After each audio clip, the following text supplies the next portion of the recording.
Assim como a aplicação da lei da perspectiva ao horizonte nos diz que a nossa Terra é realmente plana, o mesmo princípio é aplicado ao pôr do Sol. Os cientistas mentirosos do nosso mundo nos dizem que o Sol é 109 vezes mais massivo que a Terra e que está a 150 milhões de quilômetros de distância dela. Eles afirmam que a divisão entre dia e noite ocorre por conta da Terra estar girando e que quando vemos o pôr do Sol estamos testemunhando a rotação. E que a nossa chegada à fase escura do giro é o período chamado noite, período qual a nossa Lua se torna visível.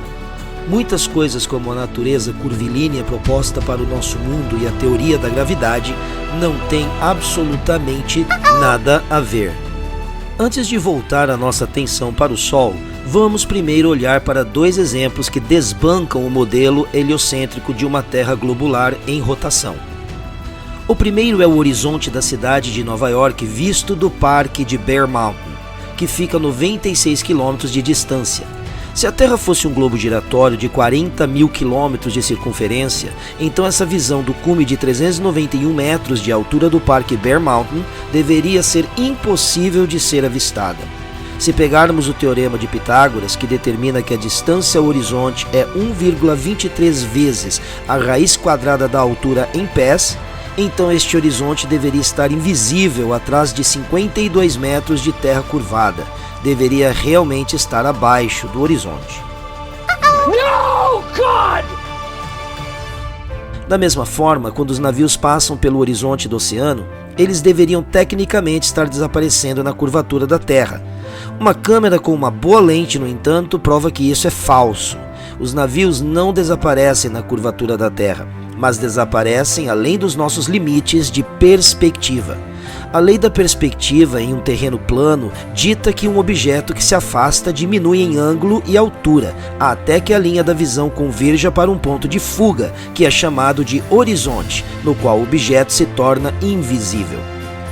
Os cientistas mentirosos afirmam que o Sol se põe e desaparece além da curvatura da Terra, mas isso nada mais é do que o Sol se movendo além do ponto de fuga da perspectiva, que é determinada pelas limitações de nossos olhos, outros objetos e o clima. A mesma lei se aplica a como vemos o nascer e o pôr do Sol. O Sol nunca nasce ou se põe, é uma ilusão de ótica determinada pelas leis da perspectiva. Achamos que vemos o Sol nascer e se pôr por causa da natureza convergente e divergente de nossa linha de visão. Por exemplo, esta fileira de postes de luz parece diminuir de tamanho mais adiante na linha de visão, antes de desaparecer completamente, quando na verdade todos os postes de luz têm a mesma altura e continuam a margear a passarela bem além do ponto de fuga. O mesmo acontece com esta fileira de garrafas, são todas do mesmo tamanho e não mudam de lado. É apenas a nossa perspectiva que faz parecer que elas se comportam assim. Isso é precisamente o que experimentamos quando assistimos ao pôr do Sol e viajamos pela nossa Terra plana.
bem, por enquanto é isso.